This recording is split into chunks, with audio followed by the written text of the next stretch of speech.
Avait fourni 115 assesseurs dimanche dernier. Le 7 mai, ils resteront tous chez eux. Laurent Guivin. Il faut comprendre la déception des militants. On leur a volé cette élection. Comment voulez-vous forcer les gens ? En Marche devrait multiplier par 2 ses effectifs, une cinquantaine d'assesseurs sur 500 requis. Malgré la déroute, certains PS répondront présents.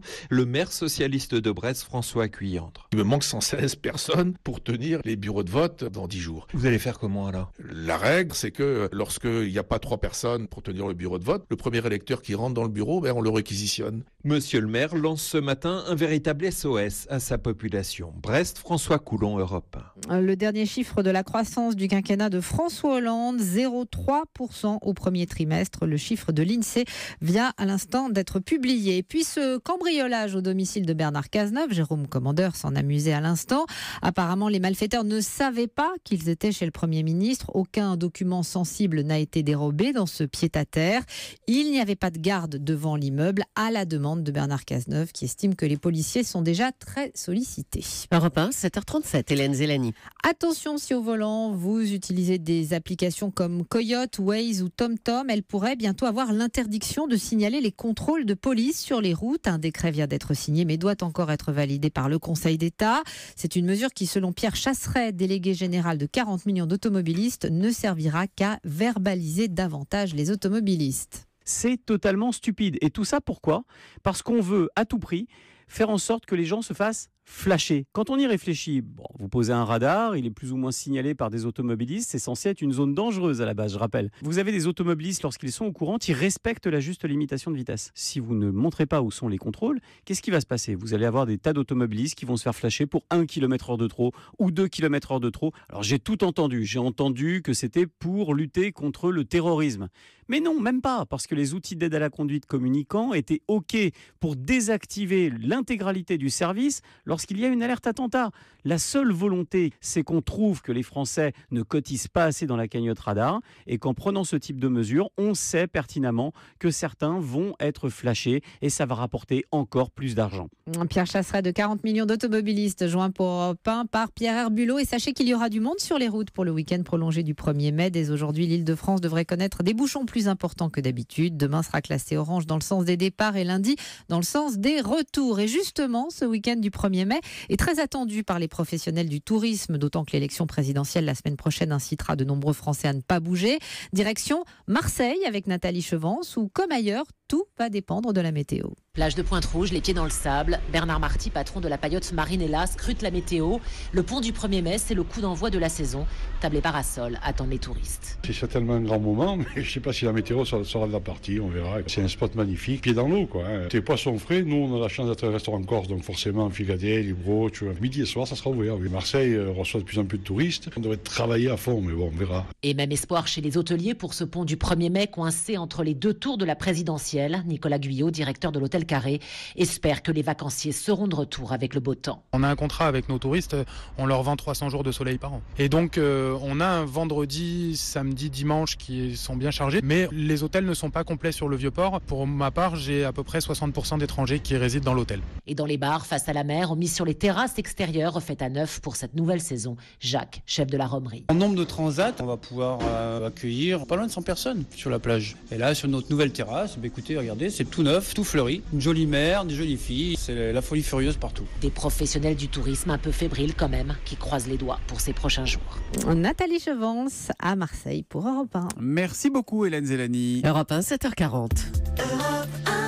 Thomas Soto. La politique, Antonin André, avec la montée du ni-ni, la tentation abstentionniste qui gagne notamment les lycéens. À Toulouse et à Paris, ils sont quelques milliers à avoir défilé dans les rues au cri de ni Le Pen, ni Macron. Oui, ni patrie, ni patron. Marine, Macron, même combat. 2017 serait-elle celle de la génération Nini, une jeunesse pour laquelle Marine Le Pen et le FN ne représentent pas une menace contre laquelle il faut se dresser, une jeunesse qui nourrit la même aversion pour le banquier que pour le nationaliste, à l'image de Jean-Luc Mélenchon, pour lequel il ne veut pas choisir et pour lequel cette jeunesse a majoritairement voté. À cet égard, 2017 marque une rupture. Il faut se souvenir, en 1988, Jean-Marie Le Pen fait 14% à la présidentielle, c'est un record pour l'époque.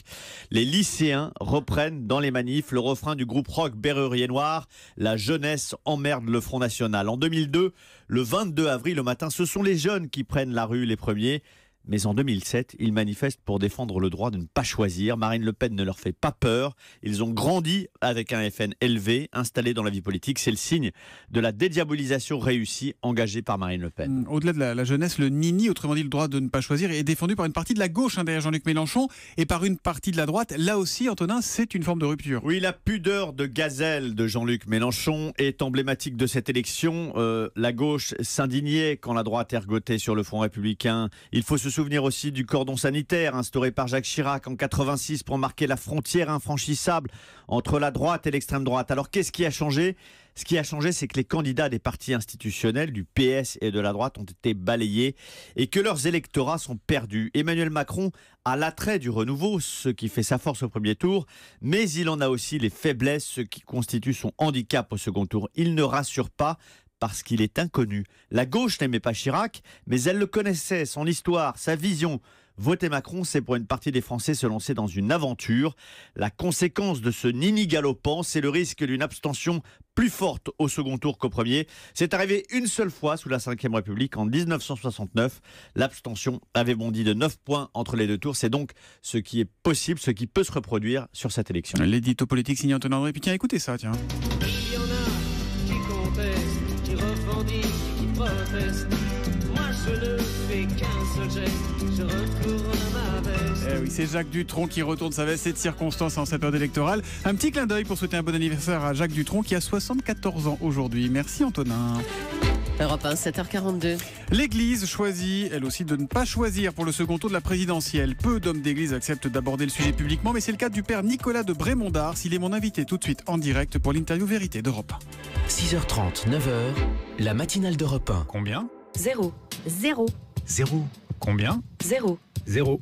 0. Combien ? 0 €. Voilà ce que vous coûteront vos ordres de bourse passés sur Bing.fr. Jusqu'au 31 août 2017 pour toute ouverture ou transfert de compte avant le 30 juin 2017 inclus et dans la limite de 1 000 €. Alors profitez-en. Bing.fr, la banque de tous les investisseurs. Offre soumise à condition. Plus d'infos sur Bing.fr. Combien ? 0. Retrouvons François Vidal, directeur délégué de la rédaction du journal Les Échos. Toutes les nouveautés fiscales pour bien déclarer vos revenus. Comment réduire votre impôt, comment limiter l'imposition sur les plus-values immobilières. L'épargne retraite est-elle un bon moyen pour défiscaliser ? Tous les conseils de la rédaction des Échos, c'est aujourd'hui dans un dossier spécial impôt sur le revenu. Géant. Ouh, chérie, si tu achètes 2 lots de café carte noire, Géant t'offre le 3e. Eh ben voilà, il suffit de lui parler d'un bon café pour qu'il se réveille. Les prix bas, c'est Géant. Jusqu'au 6 mai chez Géant, pour 2 lots de 2 fois 250 grammes de café moulu carte noire, le 3e est gratuit. Soit par 3, 3,80 € le lot au lieu de 5,70 €.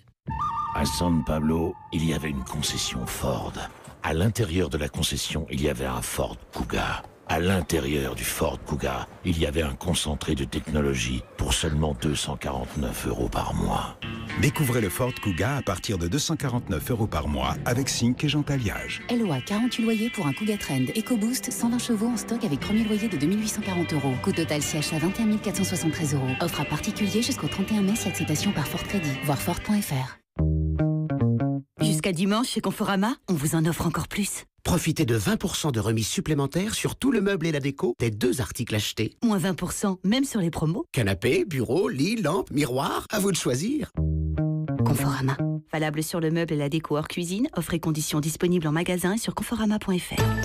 Europe 1, il est 7h44. L'essentiel de l'actualité avec vous, Hélène Zellani. La croissance atteint 0,3% au premier trimestre de cette année, selon l'INSEE, un chiffre conforme aux attentes portées notamment par la hausse de l'investissement. Près de 3000 personnes mobilisées hier contre l'affiche du second tour de la présidentielle Macron-Le Pen, manifestation à Paris où 1 millier de lycéens ont défilé et dans plusieurs grandes villes, Rennes, Nantes, Lyon, Toulouse ou Bordeaux, avec parfois des tensions avec les forces de l'ordre. Et puis sanctions pour le PSG après les dégradations commises par ses supporters au parc OL début avril en finale de la Coupe de la Ligue. Une amende de 100 000 € et 2 matchs à huis clos partiels avec sursis. La météo à peu près comme hier avec plus de soleil dans le sud-ouest et près de la Méditerranée et plus de nuages et d'averses sur la moitié nord. Les températures de l'après-midi de 10 à Saint-Etienne à 18 à Nice. Il fera 13 à Lille, 14 à Paris et 16 à Bordeaux. Merci Hélène. Europe 1, 7h45, l'heure de l'interview vérité. Thomas, vous recevez ce matin le père Nicolas de Brémond-d'Ars. Prêtre catholique du diocèse de Paris, mais aussi sociologue et chercheur associé au Centre d'études en sciences sociales du religieux. Bonjour Nicolas de Brémond-d'Ars. Bonjour Thomas Soto. La conférence des évêques de France a choisi donc de ne pas choisir pour ce second tour de la présidentielle. Pas de soutien à l'un ou l'autre des candidats. Est-ce que vous êtes à l'aise avec ce non-choix ? À titre personnel, moi j'ai déjà fait mon choix, c'est-à-dire que je suis obligé de sélectionner un candidat. Comme disait le général de Gaulle, au deuxième tour, on élimine. Donc on élimine un candidat. Donc vous éliminez qui ? Moi, à titre tout à fait personnel, je ne peux pas voter Marine Le Pen. Ça, c'est pas possible. Donc vous voterez Emmanuel Macron ? Donc je voterai Emmanuel Macron. Éventuellement, si la situation change, je voterai blanc. Mais je ne peux pas voter Marine Le Pen. Est-ce que vous êtes à l'aise donc avec ce non-choix ? Je vous repose la question de la conférence des évêques de France, qui elle ne tranche pas. Je ne suis pas très à l'aise, mais je le comprends. Je comprends dans quelle situation difficile ils sont. La première raison, c'est que 44% des catholiques pratiquants ont voté pour Monsieur Fillon. Et donc, pour la première fois dans les élections présidentielles, les évêques se retrouvent avec une population pratiquante qui n'a pas de candidat, puisque M. Fillon a été éliminé, donc ils n'ont pas de candidat. Donc il faut qu'ils se reportent sur d'autres candidats. Et hélas, l'élection révèle qu'il y a des tiraillements au sein du catholicisme, qu'il y a les catholiques pratiquants qui ont voté à 44%. Je précise que le chiffre que vous donnez à 44%, c'est le résultat d'un sondage Harris Interactive pour la Croix. Pour la Croix, voilà, c'est ça. Ce ne sont pas des statistiques politiques. Il y a d'autres catholiques qui sont des catholiques occasionnels ou des catholiques non pratiquants qui, eux, sont répartis sur tout le spectre des votes. Et en particulier, certains nombres d'entre eux sont du côté de l'extrême droite, d'autres plutôt de la gauche ou voire même peut-être du côté de M. Mélenchon. Et donc, les évêques sont crucifiés en disant « mais qui va-t-on choisir ? Qui va-t-on privilégier ?» Je voudrais qu'on écoute ensemble ce que disait Emmanuel Macron hier soir sur TF1. Ne pas se positionner, c'est décider d'aider Madame Le Pen. Est-ce que vous êtes d'accord avec lui ? Probablement. Je ne suis pas spécialiste des analyses électorales, mais probablement. Donc la conférence des évêques de France, en ne se positionnant pas, aide Madame Le Pen ? Je pense que quelque part, oui. Parce que en grande partie, il faut savoir que sur les pratiquants qui sont là et qui ont voté pour M. Fillon, une partie va se reporter sur Mme Le Pen. Mais alors, pas la majorité. On fait évidemment une comparaison avec 2002. À l'époque, le président de la Confédération des évêques de France, Monseigneur Ricard, et une vingtaine d'évêques avaient pris position contre Jean-Marie Le Pen. Idem pour le cardinal Lustiger. Qu'est-ce qui a changé finalement en 15 ans ? C'est l'Église qui a changé ou c'est le Front National ? Non, c'est l'élection qui a changé. C'est-à-dire que le parti M. Chirac représentait d'une certaine manière le parti des pratiquants. Donc, à partir du moment où vous avez, pour la majorité des pratiquants catholiques, vous avez un candidat qui est plus ou moins en accord avec leurs valeurs, il n'y a aucun problème. On peut très facilement rejeter Marine Le Pen. Aujourd'hui, la situation est complètement différente. Donc c'est pour ça que c'est très difficile. En plus, rajoutons que M. Macron représente plutôt le vote urbain et que Mme Le Pen représente plutôt, comme dirait Christophe Guilluy, la France périphérique. Et donc vous comprenez bien qu'un catholicisme qui veut recouvrir tout le spectre du peuple français ne peut pas choisir entre ville et campagne. C'est impossible. Et en même temps, il y a des catholiques qui sont beaucoup plus engagés. Christine Boutin, la fondatrice du Parti chrétien-démocrate, qui votera Marine Le Pen. Bien sûr, c'est ce dont je vous parlais, c'est-à-dire qu'une partie du vote filloniste va se retrouver chez Marine Le Pen, mais une autre partie va se retrouver chez Emmanuel Macron. La Manif pour tous qui dit Macron est beaucoup plus dangereux que Le Pen sur les questions humaines et sociétales qui pour nous passent avant tout. Donc appelons à ne pas voter pour lui. Je peux aussi vous citer Sens Commun qui dit que c'est choisir entre le chaos Le Pen et le pourrissement Macron. Bien sûr, parce que c'est ceux-là qui prennent la parole et c'est ceux-là qui sont les plus actifs sur les réseaux. Mais quand vous regardez la sociologie des votes, vous voyez qu'il y a toute une frange de catholiques plutôt de centre ou plutôt à gauche qui ne s'exprime pas, mais qui sera de ce côté-là. En même temps, est-ce que c'est vraiment le rôle de l'Église d'avoir une position, de faire de la politique ? Non. Alors comment se fait-il qu'on en arrive là, que tout le monde s'interroge finalement sur une position ou une non-position ? C'est un dévoiement, ça ? Non, mais parce qu'en France, on aime bien, on s'intéresse beaucoup à la politique. Il y a qu'à voir le taux d'abstentionniste qui est quand même pas très très élevé, alors qu'on en prédisait plus grand. Et parce que il faut que les débats s'organisent en termes binaires. Et donc, il faut absolument que toutes les forces sociales se résument à ce débat. J'ai regardé un peu ce qui se passait dans les autres religions. Le grand rabbin de France, Haïm Corsia, appelle à voter Macron. La LICRA, pour la première fois de son histoire en 90 ans, a choisi son candidat, c'est le même. La Grande Mosquée de Paris, sa fédération nationale, appelle les musulmans de France à voter Macron. Je juge pas, mais pourquoi, selon vous, eux choisissent et pas vous ? Peut-être Parce que là aussi, il y en a qui ont voté Fillon, il y en a qui ont voté Macron, il y en a qui ont voté Mélenchon, voilà, au premier tour.